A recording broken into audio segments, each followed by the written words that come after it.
Chilling tales for dark nights.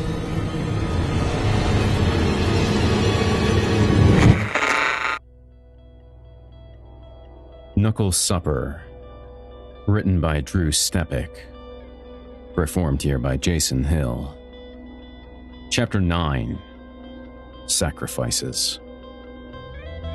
My anxiety was at an all-time high after Cobra's threats toward the Knucklers. Even though he said that he believed me, I kind of had a bad feeling that he knew about the drugs we stole from the cops. However, we were moving the drugs undetected, and after one near confrontation with El Riando de Sangre, Dez got his followers to start wearing red bandanas like the Culver City Boys 13. In an attempt to throw them off the trail of us infringing on their territory, the Dezians also started carrying spray cans and dropping the CXC-13 tag everywhere. We all figured it was smarter to start a neighborhood war rather than a vampire war. I tapped Bait on her bony shoulder. Before we start in with you bringing Johns back to us, you need to know how this works. I need to show you what we do. And I also have to make sure you have the stomach for killing. I don't think my stomach can get more grossed out than it was when we went to the snake pit, or whatever it was called. Reynolds. Why does he call you that? We aren't born with any names, so we create our own names based on products, things we see, stuff like that. It was farther than that, though. Cobra called me Reynolds because it was a constant reminder to me that I opened up the battlesnakes to the habit. Although Cobra didn't put two and two together at the time when I introduced the habit to him, her burning down his compound was about more than killing vampires. Her kiddie TV show, Dag Nabbit, had a stereotypical butler character on it named Reynolds. Essentially, when the studio ignored the outrage from the black community over the modern-day equivalent of Step and Fetch It, someone burned down the soundstage where they filmed the show. Those someones also left snake symbols sprayed all over the studio lot. Well, since the show had reached its peak long before the arson and little Dag Nabbit had grown up, the studio canceled the show. Typecast as this cutesy little girl, the habit stopped getting jobs immediately. 2 years later, she was a full-blown junkie whose camera time was limited to inflammatory muff shots of her falling down on Sunset Boulevard. The tabloid served up the pics ad nauseum with a yuck-yuck and a nudge-nudge to give working saps in America a good laugh. The show had a resurgence a few years later, but it became the children's show equivalent of watching a Naked Gun movie only to remind your friends that Nordberg is a murderer. Of course, I knew none of this when I brought her to the original Battlesnake's compound. King Cobra simply didn't recognize her because she had fallen so far from her star. I shuddered thinking about how Los Angeles tore her up, so I switched topics away from the habit. Dez has changed his name a lot. A few years ago, he named himself after this local artist, Des Einswell. He thinks he's pretty cool. Okay, whatever. Not whatever. You have to be serious if you want to be involved in this. Trust me. I told you before, and I'll tell you again, Bait, I can't turn you into a vampire. So the reason you're doing this is to kill and hunt people and do drugs. I'll protect you, but that's about all I can offer. What if I'm faded and I let things get out of control? She sipped an iced coffee. Like I care what the hell happens. It's free drugs. She started listing the positives on her fingers. It's a free place to live, and I'm not getting beaten up, and I'm not fucking to make money for someone else. When she reached her fourth finger, she made a fist and grunted. It was pathetic. And you don't think our pimp is the Battlesnakes? Bait giggled. That name still cracks me up. It's so retarded. I chuckled as well. I know. It's like Ninja Turtles or some shit. I know, right? She paused for a second. Ninja Turtles? Is that another gang? No. Bait put up her left hand for a high five and put her right thumb down. Battlesnakes. Lame. I didn't have the heart to tell her that I didn't engage in the high five, the fist bump, or the shaka. She was a kid. I had to remember that. So I high-fived her. Anyway, if you think someone as stupid as me has some sneaky plan to burn down your house or burn down the snaky guy's house, I don't. Well, good, because they will literally eat you alive. Don't forget what you saw in there. That was tame by their standards. What was the deal with this chick, the Habit, anyway? Did you love her or something? I mean, can you even feel things like that? Do you have any feelings or anything? I have something because I let you live, didn't I? I slugged back some of Pico's beer and blood-dipped a new cigarette, then lit it. I guess I have feelings. Well, were you in love with her or something? I don't know. I know I wanted to love her. I loved her house. It's pretty much my house now. No one knows about it, and she's probably dead. A jealous flush came across Bates' face. So, how do you fuck, anyway? Do I have to answer that question? I mean, isn't, like, your insides all filled with dust and dead shit? No. There is blood in there, and my heart circulates it around. But there's not much, and we need a constant source of it. That's why the bottom feeders always keep some on hand for us. As far as sex, that's a little more difficult to explain, and I'd rather not have this conversation with a 12-year-old. 13. Whatever, I'm a whore.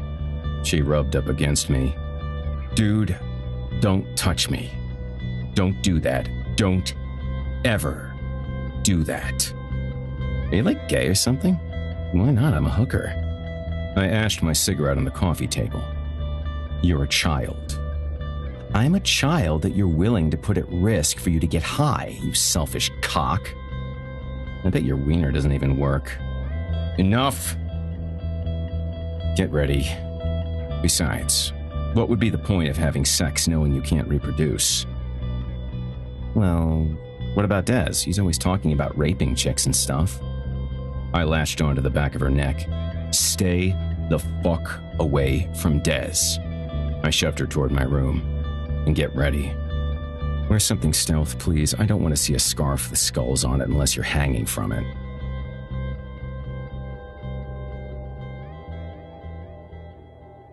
Bate dragged on a dipped cigarette. Ugh, gross. She flicked the butt at my leg. Why do you smoke like this? You should smoke cloves. You asked to try it, I said. Shh. She stood behind me. Why are we here? There aren't any Johns at the gym at midnight.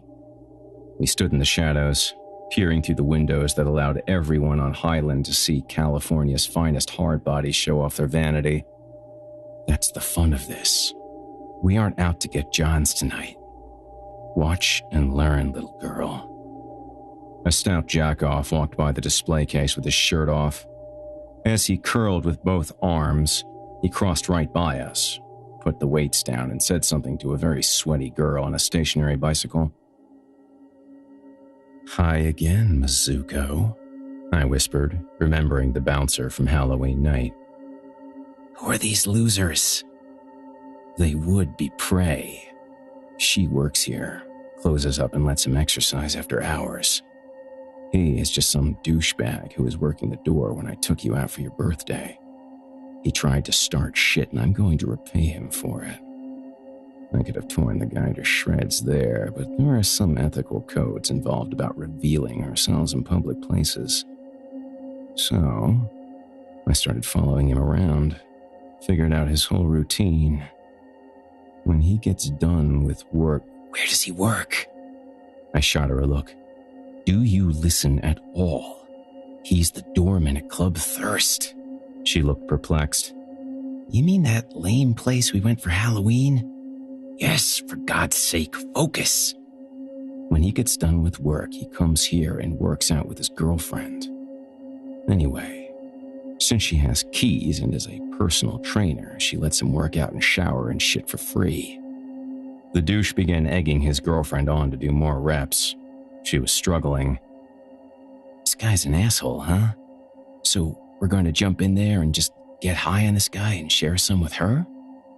Bait nodded her head up and down repeatedly and rounded her eyes. Her bucked teeth flickered yellow in the streetlight. No, we're not here to get high tonight. You'll never get high with me. I'm teaching you how this is done. But we're gonna sweep in from the ceiling and save her, right? Fuck no, Bait. We're not a halfway house. We're going to kill both of them. What did I say to you before we left? I'm a killer, not a swashbuckler. This is to make sure you can deal with this. Whether innocent or guilty of being a fucktard means nothing to me. It shouldn't to you either. Focus. Her nostrils flared out. She hid behind her skunked hair and started trembling. I put my hand on her shoulder. Bait.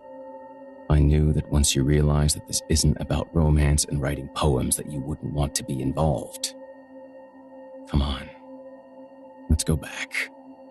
Her shaking intensified. She shook the hair out of her face, revealing that she was beaming. She began hopping up and down. Are you kidding me? I want to kill that cunt so badly. I hate her and everyone who looks like her. Can I stab her in the face or play kickball with her head after you rip it off? Can I? Please? She swatted me with the back of her hand on the chest. Oh, look, they're heading back to the showers. How do we get in? I hadn't noticed until now that she pieced together a makeshift outfit with a pair of Dez's black girly jeans and an old Youth Brigade sweatshirt. She grinned and I tied her hair back in a ponytail with a garbage bag twisty and tightened the strap on her backpack. I licked a little bit of leftover flesh out of my back teeth that had been in there for a few days. I looked south toward my house down by Melrose. I looked back at Bait, still beaming. Then, confused, I pushed the door open. It's not locked. Awesome. No need to crawl through the ceiling or anything, right? I continued to look at her with concern and confusion. Come on. She walked in front of me, sliding across the floor sideways.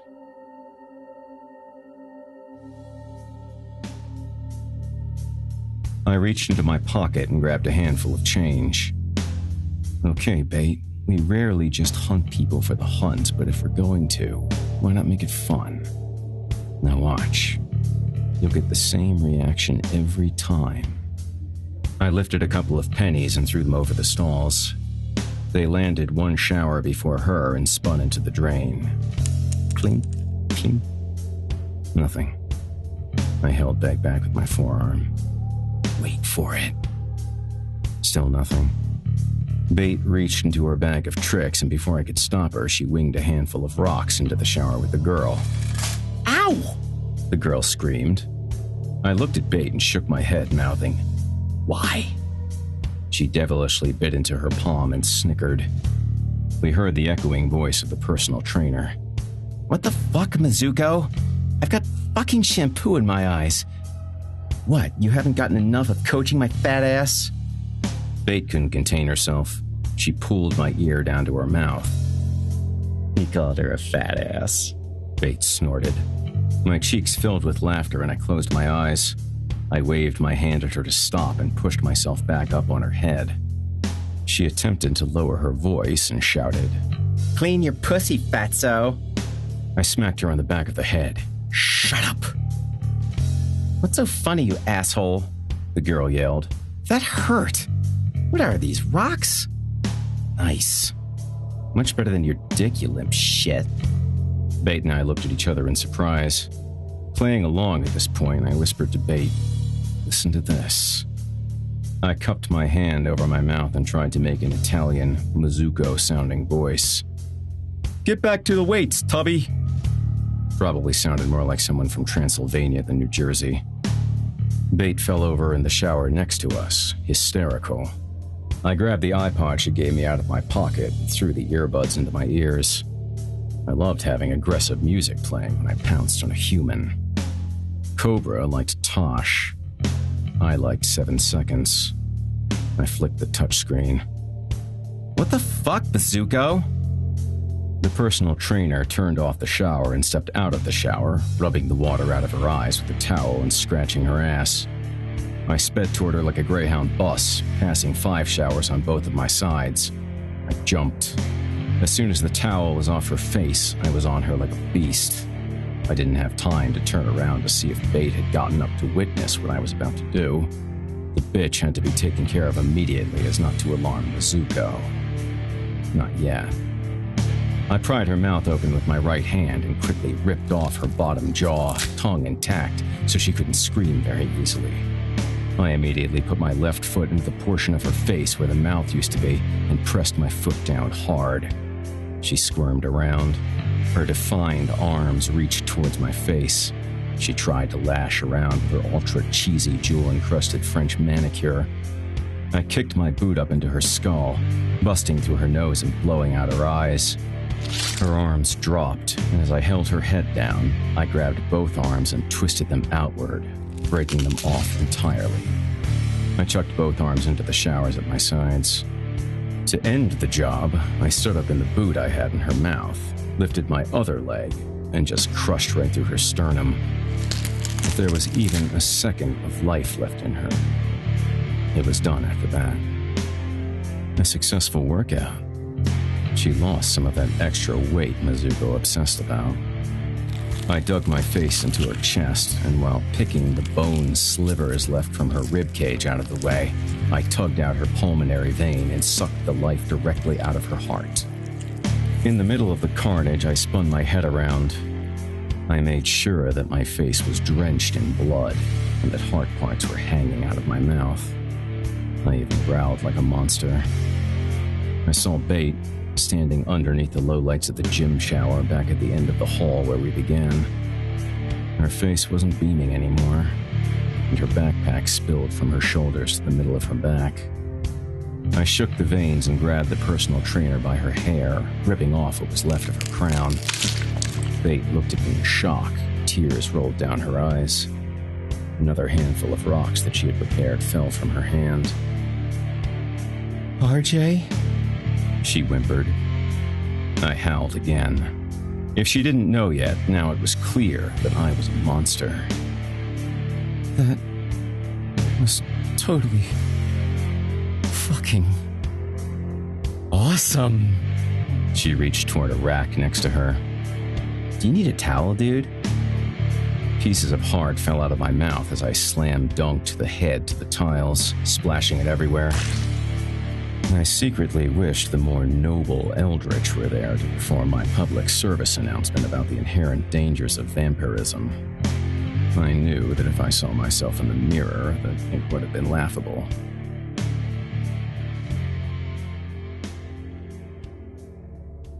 "Bait, you can't look like you're afraid of blood," I insisted. "You need to look sweet." I ripped the twisty out of her hair and broke it into 2 pieces with my teeth. I grabbed her greasy skunk hair on both sides and tied them off into pigtails. Mizuko's bro jams of corn and drowning pool filled the men's shower. I looked at the Youth Brigade sweatshirt that Bait was wearing for a second, then I spun her around. I figured it would work. "What if he comes after me? He's a big guy." "I've got your back. Don't worry. I promise."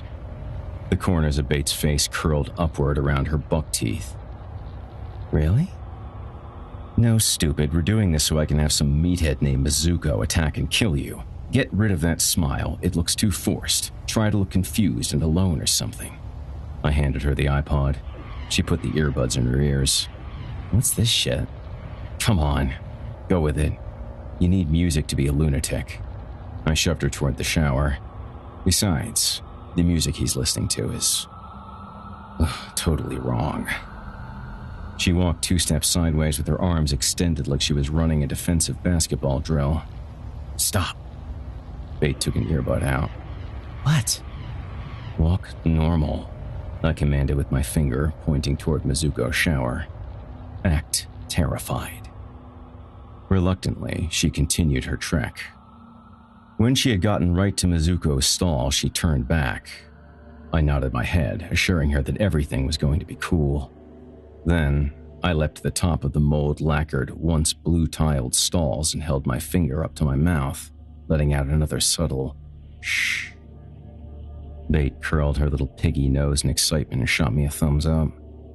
Then, as if she were about to audition for a part in a B movie, she put her flattened hand in front of her eyes, moved it down to her face, and changed her expression from one of excitement to one of dread. I smoothly kept stride across the tops of the shower stalls. Bait kept her eyes on me. I stopped right above her. With my fingers, I signaled 1, 2, 3.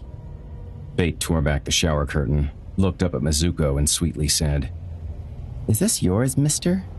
She lifted the personal trainer's annihilated skull up with her left hand. I gave the meathead a second to take it in. He shrieked like the bitch he was. The cry was my signal to plunge down from on top of the shower and grab him from behind. Without delay, I ripped off a hollow metal rack inside the shower that was bolted to the wall with my left arm and subdued the Guido with my right. As quick as the rack came off the wall, I pierced it directly through the center of his chest and started fucking his sternum with it, trying to eat away at as much insides as I could. You could hear the chorus of innards squishing around and bursting, mixed with the rhythm of the shower dripping into the drain. You could hear bones cracking. Great sounds compared to his lame music. "Holy shit," Bait yelled frantically. "He was fucking jerking off." Mizuko's screams gargled with blood and throat lining. He tried to cough, but all the air in his chest was purging out through his gashed lungs.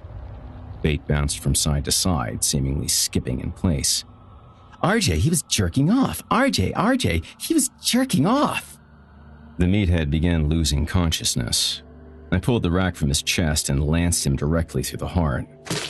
Using the rack like a crazy straw, I put the opposite end of my mouth and sucked the life out of the guy.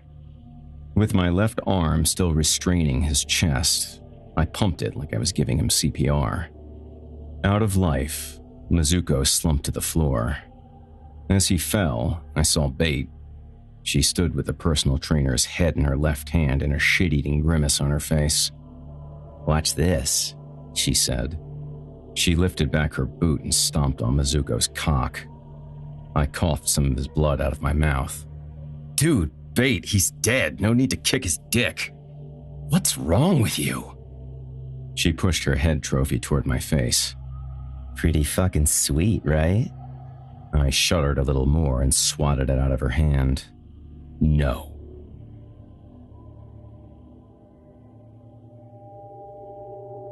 "Hey, asshole, wake up!" I felt the sunlight fry my skin. "Ow! Des, close the curtains. What are you doing?" I howled, pulling the comforter over my body. "Where were you last night?" Copperhead and I were up in Hollywood. I thought we were going to get high last night. "Close the curtains," I said. "It might hurt me like shit, but I can still jump out of this bed and kick your ass." Des had already moved on to where Bait lay. "Ow," a tired Bait grunted. "Why are you kicking me?" "Oh, it's you." "Get up off the floor, little whore. The men need to talk right now." "Des, close the curtains," I insisted again. Dude, that hurt. You kicked me in the stomach," Bait squealed. I felt the warmth of the room return to dark and I threw the comforter off. "You better have a really good explanation for doing that, Des." Bait left the room and headed into the bathroom. I think she was crying. "Sorry. I just thought maybe you wanted to tell me what you were doing last night." "Seriously, what is wrong with you? Why would I want to hang out with Copperhead? Why are you hanging out with Copperhead?" "He's my friend. He's a lot better of a friend to me than you have been lately." "Okay, let me explain this in a way you can understand because obviously you're way too dense to get it. I took Bait out last night for a hunt. You know, we have this big plan to lure assholes back here so we can get high whenever we want. Remember? That was never the plan, RJ. What are you talking about? This is something that is going to benefit the Knucklers. This is less work. This is cleaner. This is a way for us not to have to deal with any police. Too bad everyone else just thinks you're soft. Soft how? When was the last time you went out and just hunted someone, Des? I rubbed off the dry skin that had fried when Des exposed me to the light. Did you happen to clean up the bodies? Des threw me the LA Times. At a health club? RJ, what are you doing? It's all over the news and is the biggest story in the world right now. I read the headline out loud. A man and woman mutilated at local fitness club. Des punched a hole through the wall. Do you think that Cobra is going to like that at all? He's going to kill us! I jumped to my feet, snatched Dez's head with my hands. Please tell me. Please tell me that you didn't tell Copperhead about this. Des tried to shake his head loose from my grip. Des, please don't tell me that you told Copperhead about this. He shoved me away. No, dude, I haven't said shit. I wasn't even sure it was you. I actually figured that it was some invalid in Hollywood, since that far up Highland isn't where we are allowed to hunt anyway. I pointed to the chair in the corner of the room. Sit down. Des did as he was told. And wipe that look off your face, you smug little bastard. What right do you have to tell me how to handle my business? We're gonna get in a lot of trouble. Everyone thinks that this whole thing with the whore is a huge mistake. They think you care more about her than you do about us. You're the leader of the Knucklers. You aren't acting like a leader at all. It's a complete repeat of what happened with the Habit. This time, it's worse. Don't you think that this sends out a huge red alert to the cloth? Humans don't kill other people like that. It's being called the most despicable murder since Richard Ramirez. This isn't gang violence or killing some pimp or drug dealer and then getting the half-wits to clean up our mess in our house or on our territory. You specifically went against every single law that we have lived by since I can remember. I sighed. Call everyone. We need to have an emergency meeting tonight. Des stayed in the chair and looked at me with his mouth open. Well, what are you waiting for? Go. He got up and shoved the chair across the room. Bait appeared from the bathroom and Des strutted by her, shoving her into the bathroom door. I wish you would have stayed in there, he yelled. Shuffling her feet, Bait walked into my doorway. I'm sorry, she moaned as her face collapsed into her hands. Good evening. This is Jason Hill, host of the Horror Hill podcast. You've been listening to a chapter from the award-winning novel Knuckle Supper by best-selling author Drew Stepek. Knuckle Supper, Ultimate Gutter Fix Edition, and its critically acclaimed sequel, Knuckle Balled, are available now from Bloodbound Books. Check out the links in the video description and sticky comments below to pick up a copy today and show your support for indie horror. Also, please consider making a donation to Children of the Night today and help end teen prostitution and human trafficking. Children of the Night is a privately funded non-profit organization established in 1979 with the specific purpose of providing intervention in the lives of children who are sexually exploited and vulnerable to, or involved in, prostitution and pornography. Visit childrenofthenight.org for more information today. From author Drew Stepek and all of us here at Chilling Tales for Dark Nights, thanks for listening and for your support. Chilling Tales for Dark Nights.